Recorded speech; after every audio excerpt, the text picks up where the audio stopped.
नमस्कार दोस्तों, हमारे YouTube चैनल आध्यात्मिक ज्ञान टेक में आपका स्वागत है। इस चैनल के माध्यम से अध्यात्म ज्ञान प्राप्त करने के लिए इस चैनल को सब्सक्राइब करें, वीडियो को लाइक करें, शेयर करें तथा कमेंट करें। दोस्तों, इस चैनल पे हम लोग आध्यात्मिक ज्ञान अध्ययन करते हैं। तो पिछले वीडियो में हम लोगों ने आध्यात्मिक ज्ञान के माध्यम से सकाम भक्ति तथा निष्काम भक्ति मार्ग के बारे में जाने थे और वहाँ संशय उत्पन्न ये होता है कि भक्ति करते हुए भक्त क्या परमात्मा से कुछ नहीं मांग सकता? तो ऐसी बात नहीं है। भक्ति करते हुए परमात्मा से भक्त विनती कर सकता है, अर्जी लगा सकता है। तो उस अर्जी के विषय में अपने इष्ट देव से मांगना, अर्जी लगाना एकदम उचित है, यानी कि शास्त्रों में उचित कहा गया है उसको। और अर्जी लगा करके परमात्मा से विनती करने के लिए कबीर साहब कहते हैं कि साई इतना दीजिए जामे कुटुंब समाए, मैं भी भूखा ना रहूं, अतिथि भी भूखा न जाए। तो कबीर साहब भक्तों को इस प्रकार से मांगने के लिए समझाते हैं, यानी कि परमात्मा कहते हैं कि कामना को रख करके भक्ति न करें, परमात्मा से अर्जी लगाएं, परमात्मा से विनती करें और इस प्रकार से विनती करें कि साई इतना दीजिए जामे कुटुंब समाए, मैं भी भूखा ना रहूं, अतिथि भी भूखा न जाए। तो इस प्रकार से परमात्मा से विनती किया जाता है, तो निष्काम भक्ति में ये आ जाता है। लेकिन कामना को, फल को दृष्टि में रख करके भक्ति करना, वह सकाम हो जाता है। फिर वैसे भक्त भक्ति मार्ग से विचलित भी हो सकता है। इस संसार में किसी भी व्यक्ति को, किसी भी प्राणी को जीवन को 4 पिल्लर पे खड़ा करना पड़ता है: शारीरिक, मानसिक, भावनात्मक और आध्यात्मिक। इसी 4 पिल्लर के आधार पे जीवन खड़ा भी होता है और खड़ा भी करना पड़ता है। तो आध्यात्मिक पिल्लर मजबूत करने के लिए हम लोगों को आध्यात्मिक साधना की आवश्यकता पड़ती है और आध्यात्मिक गुरु बना करके आध्यात्मिक साधना किया जाता है। तो जो आध्यात्मिक साधना होता है वह शरीर में बने कमल के आधार पे भक्ति किया जाता है, जिसको चक्र कहा जाता है। मूल कमल, स्वाद कमल, नाभि कमल, हृदय कमल, कंठ कमल, कुंज कमल, त्रिकुटी कमल, सहस्त्रदल कमल, इस प्रकार से कमल को हम लोग जानते हैं। और उस अष्ट कमल दल के माध्यम से जो वास्तविक मूल मंत्र होता है, वास्तविक बीज मंत्र के आधार से मूल मंत्र जो होता है, उस मंत्र को जप करते हैं, सुमिरन करते हैं, तो हम लोगों का आध्यात्मिक साधना होने लगता है और जीव अमृत की तरफ बढ़ने लगता है। आध्यात्मिक पिल्लर मजबूत करने के लिए आपको बुराई और अभक्ष पदार्थों का सेवन त्याग कर तब कमल यानी चक्र के आधार पर वास्तविक नाम यानी धुनात्मक नाम या शब्द को अपने मन में जप सुमिरन करने से आध्यात्मिक पिल्लर मजबूत होता है। इस लोक में परमात्मा से सुख की अनुभूति तथा परलोक में जीवात्मा भी सुखी होता है। तो धुनात्मक नाम से आध्यात्मिक पिल्लर मजबूत होता है। तो जो धुनात्मक नाम होता है वह संत के आश्रय में जाने से जो संत होते हैं उस धुनात्मक नाम को भक्तों को दान करते हैं और उस धुनात्मक नाम को जपने से, सुमिरन करने से आध्यात्मिक लाभ प्राप्त होता है तथा आध्यात्मिक पिल्लर मजबूत होता है। तो हम लोगों का जो जीवन खड़ा होता है 4 पिल्लर के आधार पे खड़ा होता है: शारीरिक, मानसिक, भावनात्मक, आध्यात्मिक। तो आध्यात्मिक पिल्लर जब कमज़ोर पड़ता है तो यह शरीर मृत्यु को प्राप्त होता है, भिन्न भिन्न प्रकार के रोगों से ग्रसित होने लगता है। तो इसलिए आध्यात्मिक पिल्लर को मजबूत किया जाता है ताकि शरीर मजबूत हो और शरीर चिर अस्थायी हो और जीवात्मा अमृत के तरफ बढ़े। तो ये जो धुनात्मक नाम के अधिकारी होते हैं, वास्तविक संत कबीर परमात्मा के संत इस संसार में होते हैं और वह इस नाम को दान करते हैं भक्तों को। इसके बारे में कबीर साहब समझाते हैं: राम बुलावा भेजिया, दिया कबीरा रोए, जो सुख साधु संग में वो बैकुंठ न होए। तो जब प्राणी शरीर को त्याग देता है और उस प्राणी का संगत संत के संपर्क में नहीं होता है, साधु सज्जन से संगति नहीं करता है, तो उसको वो वास्तविक जो धुनात्मक नाम होता है नहीं मिलता है। और वो अपना सांसारिक जीवन जी करके जब प्राण त्यागता है तो परलोक में उसको यातनाएं झेलनी पड़ती है और यातनाओं का सामना करना पड़ता है ईश्वरीय नियम के आधार पे, क्योंकि वह जो जीवात्मा होता है पेट भरने के निमित्त ही जीवन जिया होता है और उसको यज्ञ सुकृत कर्म धर्म का आचरण त्याग करके जीवन जिया होता है और यज्ञ सुकृत कर्म धर्म का आचरण नहीं कर पाता है। तो इसी के बारे में कबीर साहब कहते हैं कि राम बुलावा भेजिया दिया कबीरा रोए, जो सुख साधु संग में वो बैकुंठ न होए। तो अगर जो भक्त साधु सज्जन संत के संपर्क में जाता और वास्तविक धुनात्मक नाम को प्राप्त करता और यज्ञ सुकृत कर्म धर्म को सीखता कैसे किया जाता है, तो वह दुर्गति को प्राप्त नहीं हो पाता जीवात्मा, क्योंकि जो परमात्मा होते हैं अंतर्यामी होते हैं, सब कुछ उनको दिखाई देता है, लेकिन जो परमात्मा भी होते हैं वह नियम में बंधे होते हैं। तो जीवात्मा जब अपने कर्मों का भोग प्राप्त करता है और दुख उठाता है तो परमात्मा सब कुछ देखते हैं। इसीलिए कबीर साहब कहते हैं कि चलती चक्की देख के दिया कबीरा रोए और दोए पाटन के बीच में साबुत बचा न कोए। तो दोए पाटन मतलब कि दो पाठ होता है, निर्गुण और सगुण। जब निर्गुण सगुण पाठ में जीव यहाँ ईश्वरीय नियम को तोड़ करके आचार विचार करता है तो उसको इस लोक में भी दुख उठाना पड़ता है और परलोक में भी दुख उठाना पड़ता है। तो ये सब बातें इसीलिए परमात्मा अंतर्यामी हैं और भक्तों को संसार को बताते हैं और दृढ़ कराते हैं। कबीर साहब समझाते हैं, एक घड़ी आध घड़ी आधी हूँ ते आध, कबीर संगत साधु की कटे कोटि अपराध। तो एक घड़ी 1 घंटा का होता है, आधी घड़ी आधे घंटा का होता है, आधी हूँ से आध तो आधा से आधा यानी 15 मिनट का होता है। कबीर संगत साधु की कटे कोटि अपराध। तो जो संत जन होता है भक्त जन होता है, संत के संपर्क में आकर के उस सच्चा धुनात्मक नाम को प्राप्त करके 15 मिनट भी साधना कर लेता है तो उसका जो आध्यात्मिक साधना और सुकृत कर्म यज्ञ धर्म होने लगता है और उस यज्ञ धर्म को जो भक्त होता है सीख लेता है और करता है तो उसका जो कोटि अपराध होता है पाप होता है जो ईश्वर के दंड से बचा लेता है। तो वर्णात्मक नाम और जो धुनात्मक नाम होता है उस चीज़ के बारे में भी हम लोग जानेंगे, क्योंकि जो वर्णात्मक नाम होता है एक समय सीमा के अवधि में बंधा होता है और जो धुनात्मक नाम होता है वह अनलिमिटेड होता है, वो किसी समय और सीमा के बंधन से रहित होता है, जिसको सत्य नाम कहा जाता है। तो जो धुनात्मक नाम होता है वह सत्य नाम होता है और जो वर्णात्मक नाम होता है वह समय सीमा के अवधि में बंधा होता है और उसका समय नियमित होता है। कोई अवतार उतरते हैं और उस अवतार के गुणों का गान करते हैं, या कोई पद पोस्ट है और उस पद पोस्ट को बार बार याद करते हैं, तो यह वर्णात्मक नाम हुआ। और उस पद पोस्ट का व्यक्ति जब इस संसार में मौजूद होता है तो जो उनसे नाम प्राप्त किया हुआ भक्त जपता है तो उस देव के लोक में जाता है और उस भोगों को भोग करके पुनः उसको आना पड़ता है। तो यह होता है वर्णात्मक नाम की महिमा। लेकिन जो धुनात्मक नाम होता है इसमें भी कैटेगरी वाई कैटेगरी होता है, आगे चल के हम लोग धीरे धीरे समझते चलेंगे। तो जो धुनात्मक नाम होता है वह सत्य वास्तविक नाम होता है, उसका महिमा अनादि ब्रह्म से होता है और उस अनादि ब्रह्म का वास्तविक धुनात्मक नाम जब भक्त जपता है सुमिरन करता है तो उस दिव्य लोकों में जाता है और उसका आध्यात्मिक आत्मिक और परमात्मिक साधना जब पूर्ण होता है तो आवागमन से हमेशा के लिए रहित हो जाता है। तो इसलिए भक्तों को ये बातें मालूम होना चाहिए कि वर्णात्मक नाम और धुनात्मक नाम में अंतर होता है और संत भक्त सब अलग अलग प्रकार से साधना करते हैं। तो आध्यात्मिक साधना जो है वह धुनात्मक नाम के आधार पे ही सेट होता है। वह जो धुनात्मक नाम होता है कबीर परमात्मा का वास्तविक संत होते हैं, इस संसार में दान करते हैं। वर्णात्मक नाम के विषय में समय सीमा और अवधि काल तथा तक सीमित होता है। किसी अवतारी पुरुष का वर्णात्मक नाम का गुणगान करने जैसे पद या पोस्ट के गुणों का गान करना होता है। लेकिन जो धुनात्मक नाम होता है जस्ट इससे विपरीत होता है।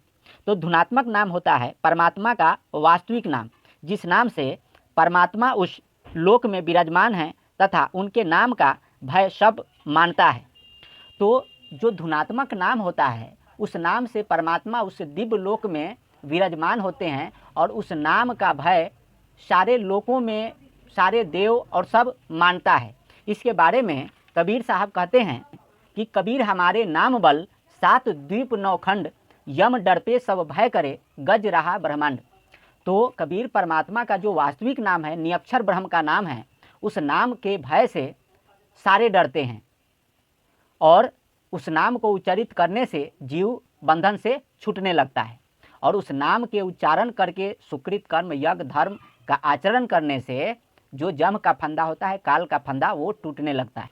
तो हम लोगों का जो आध्यात्मिक पिलर तभी मजबूत होता है वो वास्तविक धुनात्मक नाम के द्वारा यज्ञ हवन दान प्रणाम या सुकृत कर्म और धर्म का आचरण करते हैं और उस धर्म में उस वास्तविक नाम का प्रयोग करते हैं तो आध्यात्मिक पिलर मजबूत होने लगता है।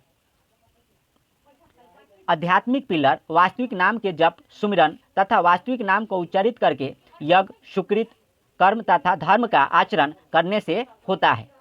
तो उस वास्तविक नाम को उच्चारित करके तब धर्म यज्ञ दान को किया जाता है और दिया जाता है। तो वो वास्तविक धुनात्मक जो नाम है निःशब्द नाम है जो परमात्मा अपने पूजा के लिए प्रमाणित किए हैं। इसको कबीर साहब कहते हैं कि अमी शब्द की लेखनी सत्य वरण को पान, निह अक्षर निज बीज है सतपुरुष वचन प्रमाण। तो जो निह अक्षर बीज मंत्र है वह पार ब्रह्म परमात्मा के पूजा के लिए उसको प्रमाणित किया गया है और उस नाम में सुकृत कर्म यज्ञ धर्म का आचरण करने से जीव पार ब्रह्म के भक्ति से भक्ति युक्त होता है। तो ये सारी बातें मालूम होना चाहिए। वर्णात्मक नाम और धुनात्मक नाम को इसीलिए हम लोग समझते हैं। वर्णात्मक नाम की महिमा समय के अवधि काल तक ही होता है और समाप्त भी होता है, लेकिन जो धुनात्मक नाम होता है उसका महिमा कभी भी समाप्त नहीं होता, इसलिए उसे सत्य कहा जाता है। सत्य शब्द को उच्चारित करके ही यज्ञ धर्म सुकृत कर्म करने से परमात्मा से लाभ प्राप्त किया जाता है। तो वर्णात्मक नाम और धुनात्मक नाम में यही अंतर होता है कि जो धुनात्मक नाम होता है वो सत्य शब्द होता है और उस सत्य शब्द को उच्चारित करके जो सुकृत कर्म धर्म का आचरण इस संसार में करते हैं तो उसका महिमा कभी भी खत्म नहीं होता और उस सतनाम का जो महिमा है कभी भी समाप्त नहीं होता। तो जो सत्य होता है सदा सर्वदा के लिए होता है। तो वर्णात्मक नाम और धुनात्मक नाम के विषय में इसीलिए जानकारी प्राप्त हम लोग करते हैं। उस सच्चिदानंद घन परमात्मा का जो 3 प्रकार का नाम है ओम तत्सत। तो ओम भगवान का जो नाम है ये ब्रह्म भगवान का नाम है। तो ब्रह्म भगवान का जो नाम है ये महेश्वर ईश के अंतर्गत आता है और ये जो ब्रह्म भगवान है 2 प्रकार के होते हैं, निर्गुण और सगुण। और निर्गुण सगुण ब्रह्म से नेक्स्ट जो दूसरा ब्रह्म होते हैं जिसको पर ब्रह्म कहा जाता है वो अक्षर ब्रह्म के नाम से जानते हैं और अक्षर ब्रह्म से जो नेक्स्ट ब्रह्म होते हैं वह सत ब्रह्म निरक्षर ब्रह्म के नाम से हम लोग जानते हैं जिसको सत्य वास्तविक कहा जाता है। तो जो निरक्षर ब्रह्म है वो पार ब्रह्म पूज्य देव परम अक्षर ब्रह्म कबीर देव के नाम से हम लोग जानते हैं। उसके नीचे जो पर ब्रह्म होते हैं अक्षर ब्रह्म तत् ब्रह्म के नाम से हम लोग जानते हैं। उसके नीचे जो ब्रह्म होते हैं देव निरंजन। तो ये ब्रह्म भगवान का जो लोकांतर है वो 7 द्वीप 9 खंड में है। तो 7 द्वीप और 9 खंड में जो सृष्टि पढ़ते हैं समझते हैं तो इसमें सगुण और निर्गुण 2 प्रकार का सृष्टि होता है।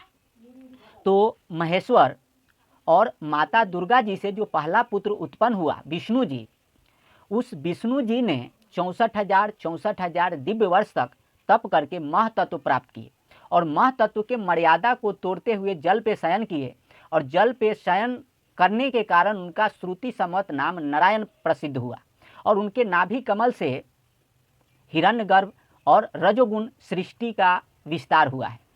तो हिरण्यगर्भ और रजोगुण सृष्टि का जो विस्तार हुआ है और वहाँ जो तत्वमसी पुरुष हैं यानी कि भगवान विष्णु जी के नाभि कमल से जो तत्वमसी पुरुष हैं और वहाँ जो शब्द है और जो चीज़ उत्पन्न हुआ है उसको कबीर साहब 52 अक्षर के अंतर्गत रखते हैं। 52 अक्षर में संसारा अन्य अक्षर सो गुरु निवेरा। तो उस 52 अक्षर के विषय में हम लोग जानकारी थोड़ा प्राप्त करते हैं। महेश्वर और माता दुर्गा जी से विष्णु जी की उत्पत्ति हुई है और भगवान विष्णु जी तप करके महतत्व प्राप्त किए। महतत्व के मर्यादा को तोड़कर जल पर शयन करने के कारण उनका श्रुति संवत नाम नारायण हुआ। उनके नाभि कमल से रजोगुणी सृष्टि का विस्तार तथा शब्दमय सृष्टि में तत्वमसी स्वर और व्यंजन वर्ण से युक्त तत्वमसी हैं, उसी को कबीर साहब 52 अक्षर की सृष्टि कहते हैं। तो ये जो तत्वमसी वाला जो सृष्टि हम लोग पढ़ते हैं वह शिव महापुराण पृष्ठ संख्या 125, 126 और 127 में उसको पढ़ते हैं और समझते हैं, जो कि वो जो तत्वमसी वाले जो पुरुष हैं, तत्वमसी पुरुष, उनका जो सर है स्वर वर्ण का है और जो धर है शरीर है व्यंजन वर्ण का है, जिसको कबीर साहब उसी को समझाते हैं कि 52 अक्षर में संसारा निह अक्षर सो गुरु निवेरा। तो उसी पुरुष को जो तत्वमसी पुरुष हैं, जो महातत्व के सृष्टि को धारण किए हैं, तो उन्हीं में 52 अक्षर है और उसी 52 अक्षर को कबीर साहब कहते हैं कि ये 52 अक्षर में 7 द्वीप और 9 खंड वाला जो सृष्टि है 52 अक्षर में है, और जो नी अक्षर वाला जो सृष्टि है उसको गुरु बताता है कि नी अक्षर का सृष्टि कितने में उसका विस्तार है। तो इसको समझने के लिए हम लोग समझते हैं कि सनातन पुरुष को ब्रह्म कहा जाता है, और ये ब्रह्म 2 प्रकार के होते हैं, निर्गुण और सगुण।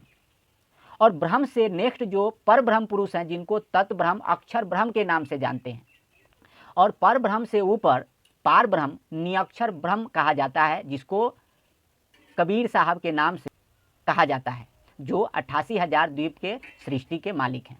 तो जो निअक्षर ब्रह्म हैं 88,000 द्वीप के सृष्टि के मालिक हैं, उनको सतपुरुष कहा जाता है। और उसके नीचे जो तत्पुरुष हैं, जिनको अक्षर पुरुष पर ब्रह्म कहा जाता है, उस पर ब्रह्म का जो द्वीप है 16 द्वीप में उनका सृष्टि है।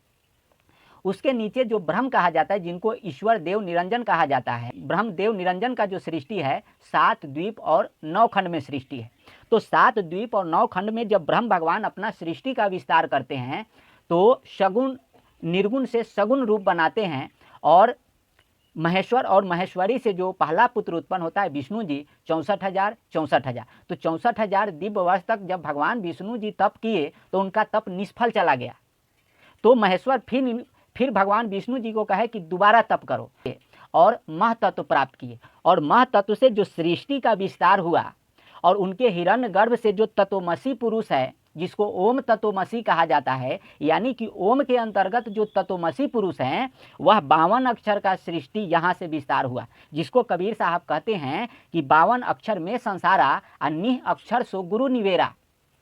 तो जो निअक्षर ब्रह्म का जो द्वीप है 88,000 द्वीप का सृष्टि है, जो इस 52 अक्षर के सृष्टि से बिल्कुल अलग है, वो पार ब्रह्म का सृष्टि है। और जो पर ब्रह्म का सृष्टि है ये ब्रह्म भगवान के 7 द्वीप और 9 खंड के सृष्टि से बिल्कुल अलग है, जिसको तत्पुरुष अक्षर ब्रह्म कहा जाता है या पर ब्रह्म कहा जाता है। जो पर ब्रह्म का सृष्टि है वह 16 द्वीप का सृष्टि है उनका, और 16 द्वीप में उनका राज है। तो जो निअक्षर ब्रह्म का जो सृष्टि है उसको अनादि सृष्टि के नाम से हम लोग जानते हैं, और उनका जो ज्ञान है अनादि ब्रह्म के अंतर्गत ज्ञान अध्ययन करते हैं। और उसके नीचे जो पर ब्रह्म है, और पर ब्रह्म का जो सृष्टि है उसको आदि ब्रह्म के ज्ञान के द्वारा हम लोग ज्ञान अध्ययन करते हैं। तो जो आदि ब्रह्म का जो सृष्टि है 16 द्वीप में सृष्टि है, और ये जो सनातन पुरुष हैं जिनको ब्रह्म देव निरंजन ईश्वर कहा जाता है, ये ब्रह्म 2 प्रकार के होते हैं, निर्गुण और सगुण। तो निर्गुण ब्रह्म को देव निरंजन कहा जाता है, और सगुण ब्रह्म को महेश्वर ईश कहा जाता है। तो ये ब्रह्म भगवान का जो सृष्टि है जिनको सनातन पुरुष कहा जाता है, और 7 द्वीप में जो सृष्टि है इनका, तो 7 द्वीप में जो सृष्टि है, और भगवान विष्णु के नाभि कमल से और वहाँ से जो तत्वमसी पुरुष और ओम तत्वमसी जो समझाया गया है, यह 52 अक्षर इसी में है। जो तत्वमसी पुरुष का शरीर है वो जो धर है व्यंजन वर्ण से युक्त है, और जो सर है स्वर वर्ण से युक्त है, जिसको कबीर साहब उसी चीज को समझाते हैं कि 52 अक्षर में संसारा अन्य अक्षर सो गुरु निवेरा। तो ब्रह्म पुरुष को सनातन पुरुष कहा जाता है, इनका 7 द्वीप में सृष्टि है, और पर ब्रह्म का 16 द्वीप में सृष्टि है, और पार ब्रह्म निरक्षर ब्रह्म का जो सृष्टि है वह 88,000 द्वीप में सृष्टि है, जो धनी परमात्मा कबीर देव के नाम से हम लोग जो कबीर सागर नामक ग्रंथ में हम लोग उनका ज्ञान अध्ययन करते हैं, वह अनादि सृष्टि है। और आदि सृष्टि पर ब्रह्म का है और सनातन सृष्टि ब्रह्म भगवान का है, जो 7 द्वीप 9 खंड में ब्रह्म भगवान का सृष्टि हम लोग पढ़ते हैं। तो इस प्रकार से इसको ब्रह्म भगवान को ओम, अपर ब्रह्म भगवान को तत् और पार ब्रह्म भगवान को सत्य कहा जाता है। तो इस प्रकार से ओम तत् सत्य कहा जाता है शॉर्ट में। तो इस प्रकार से हम लोग ज्ञान अध्ययन करते हैं। तो यहाँ जो हम लोग पिक्चर इस पे स्क्रीन पे लगाते हैं, जो तत्पुरुष पर ब्रह्म का जो पिक्चर लगाते हैं वह कुछ दूसरे टाइप से लगाते हैं, क्योंकि वो तत्वमसी पुरुष का जो सृष्टि है हर एक तत्व को पार्ट बाय पार्ट से धारण किए हैं। लेकिन जो 16 द्वीप में पर ब्रह्म का जो सृष्टि है वो मनुष्य रूप में परमात्मा है, जो डायमंड के सिंहासन पे विराजमान है। वह देखने में यीशु मसीह जी के रूप में दर्शन उनका होता है। तो यीशु मसीह जी के रूप में उस पर ब्रह्म का हम लोग दर्शन करते हैं, यानी कि जो पर ब्रह्म का रूप है वह यीशु मसीह जी जैसा ही रूप है उनका, लेकिन वो जो पर ब्रह्म है डायमंड के सिंहासन पे विराजमान होते हैं। और उसके बाद जो नेक्स्ट जो निरक्षर ब्रह्म है वो पार ब्रह्म है, जिनके एक रोमकूप में करोड़ों सूर्य करोड़ों चंद्रमा के इतना प्रकाश है। वो पार ब्रह्म वो माया से अत्यंत परे है, और उनका वर्णन हम वीडियो में बताएं कि परमात्मा के स्वरूप का वर्णन करके हम वीडियो उसका रिकॉर्ड किए थे, अपलोड किए थे। तो इस प्रकार से ज्ञान है। तो ये वर्णात्मक नाम है, ये 7 द्वीप और 9 खंड में जो आता है, तो इसके बारे में हम लोग पढ़ते हैं, क्योंकि शिव महापुराण पृष्ठ संख्या 119 में, शिव महापुराण पृष्ठ संख्या 119 में महाप्रलय में हम लोग पढ़ते हैं। तो महाप्रलय में जो पढ़ते हैं कि ब्रह्म भगवान का 7 द्वीप 9 खंड का टोटल सृष्टि प्रलय हो जाता है। उस समय तत्सत ब्रह्म श्रुति में शेष बचा रहता है। तो तत् यानी कि पर ब्रह्म का लोक और सत्य यानी वास्तविक पार ब्रह्म का लोक। तो तत् ब्रह्म जिसको कहते हैं वह 16 द्वीप के सृष्टि के मालिक जो अक्षर पुरुष है, निरक्षर पुरुष के नाम से हम लोग उनको जानते हैं। और जो सत पुरुष हैं उनको निरक्षर ब्रह्म के नाम से हम लोग जानते हैं, जो 88,000 द्वीप के सृष्टि के मालिक हैं। तो इस प्रकार से शास्त्रों में हम लोग ज्ञान पढ़ के अध्ययन करते हैं। तो जो सतपुरुष का लोक है, निरक्षर ब्रह्म का जो लोकांतर है, कभी भी प्रलय में नहीं आता। तो इसीलिए हम लोग उस धुनात्मक नाम के आधार पे यज्ञ, हवन, दान, सुकृत कर्म और जो कर्म करते हैं उसका वास्तविक फल बनता है। और वो जो वास्तविक फल बनता है उसका जो त्याग करते हैं ब्रह्म भगवान के अंतर्गत उसको छोड़ते हैं। तो ये ब्रह्म भगवान हम लोगों को 5वें शरीर यानी कि जो कैवल शरीर होता है, नूरी शरीर होता है, तो उस नूरी शरीर में मुक्ति देते हैं। तो ये तत्व पुरुष जो पर ब्रह्म है, अक्षर पुरुष, जिनका ये ब्रह्म भगवान का टोटल लोकांतर प्रलय हो जाता है और तत् ब्रह्म का लोक बचा रहता है, फिर सत ब्रह्म का लोक बचा रहता है। तो तत् ब्रह्म का जो लोक है 16 द्वीप में है और सत ब्रह्म का जो लोकांतर है वो 88,000 द्वीप में सृष्टि है। और ये ब्रह्म भगवान का 7 द्वीप 9 खंड में सृष्टि का जो प्रलय हो जाता है, तो ये 7 द्वीप और 9 खंड में जो सृष्टि प्रलय हो जाता है, तो इनका जो सृष्टि खड़ा होता है वर्णात्मक नाम के आधार पे खड़ा होता है। तो इस प्रकार से वर्णात्मक नाम और धुनात्मक नाम को हम लोग पढ़ते हैं और समझते हैं। तो इस प्रकार से अंतर है कि समय अवधि काल के हिसाब से वो बंधा होता है, और जब समय खत्म होता है, समय सीमा समाप्त हो जाता है, तो वो चीज़ खत्म हो जाता है, प्रलय हो जाता है, नाश को प्राप्त हो जाता है। तो ये ब्रह्मांड जो है, ये ब्रह्मांड भी प्रलय में आएगा एक दिन, ब्रह्मा विष्णु जी भी प्रलय में आएंगे। तो ये सब लोकांतर पार्ट बाय पार्ट प्रलय होता है। ब्रह्मा जी का आयु निश्चित है, विष्णु जी का आयु निश्चित है। तो इसीलिए हम लोग शास्त्र पढ़ते हैं, समझते हैं। लेकिन वो जो निरक्षर ब्रह्म परमात्मा का जो लोक है वो सत्य है, वो कभी भी प्रलय में नहीं आता। शिव पुराण पृष्ठ संख्या 119 में जब महेश्वर का 7 द्वीप और 9 खंड का सृष्टि प्रलय हो गया था, तब तो जो कबीर परमात्मा के संत होते हैं वे वास्तविक नाम भक्तों को दान करते हैं और वास्तविक भक्ति साधना करा करके जीवात्मा को काल के बंधन से छुड़ा करके अमर लोक में ले जाते हैं। तो इसीलिए हम लोगों को संत का आश्रय ग्रहण करना चाहिए और आध्यात्मिक, आत्मिक और परमात्मिक ज्ञान अध्ययन करना चाहिए। और अध्ययन करके, उसका मनन करके, श्रवण करके, साधना करके जरा मरण वृद्धावस्था और सब प्रकार के घोर दुखों से छूट करके अमर लोक में जाना चाहिए, ताकि पछतावा न हो और परमात्मा को भी पछतावा न हो। क्योंकि परमात्मा कंप्लेन करते हैं कि राम बुलावा भेजिया, दिया कबीरा रोए, और जो सुख साधु संग में वो बैकुंठ न होए। तो इस प्रकार से परमात्मा को भी दुख नहीं उठाना पड़े, तो हम लोग इस प्रकार से ज्ञान अध्ययन करके आध्यात्मिक साधना करते हैं। तो जो आध्यात्मिक साधना है, वास्तविक धुनात्मक नाम के आधार पे, कमल के आधार पे भक्ति होता है, जिसको कबीर साहब बताते हैं, प्रथम गुरु को वंदना, दूजा आदि गणेश, तीजा माते साधे कंठ करो प्रवेश। तो कुंज कमल में गुरुदेव का वास निवास होता है, मूल कमल में गणेश जी रिद्धि सिद्धि जी का वास निवास होता है, स्वाद कमल में सवित्री ब्रह्मा जी का वास निवास होता है, नाभि कमल में विष्णु लक्ष्मी जी का वास निवास होता है, हृदय कमल में शंकर पार्वती जी का वास निवास होता है, कंठ कमल में माता शेरावाली महालक्ष्मी जी का वास निवास होता है। तो इनका जो वास्तविक धुनात्मक नाम होता है, जिसके जप सुमिरन से आध्यात्मिक साधना पूर्ण होता है, और इनके ऋण को दे करके हम लोग यहाँ से मुक्त होते हैं। मेन बात ये है। तो इसीलिए हम लोगों को आध्यात्मिक ज्ञान की आवश्यकता पड़ती है। तो इस प्रकार से इस चैनल पे आध्यात्मिक ज्ञान प्राप्त करने के लिए हमारे YouTube चैनल को सब्सक्राइब करें, वीडियो को लाइक करें, शेयर करें, कमेंट करें। फिर मिलते हैं अगले वीडियो में, तब तक के लिए नमस्कार। तत् यानी पर ब्रह्म का लोक, यानी पर ब्रह्म परमात्मा, पर ब्रह्म का 16 द्वीप का सृष्टि, और सत ब्रह्म यानी नियक्षर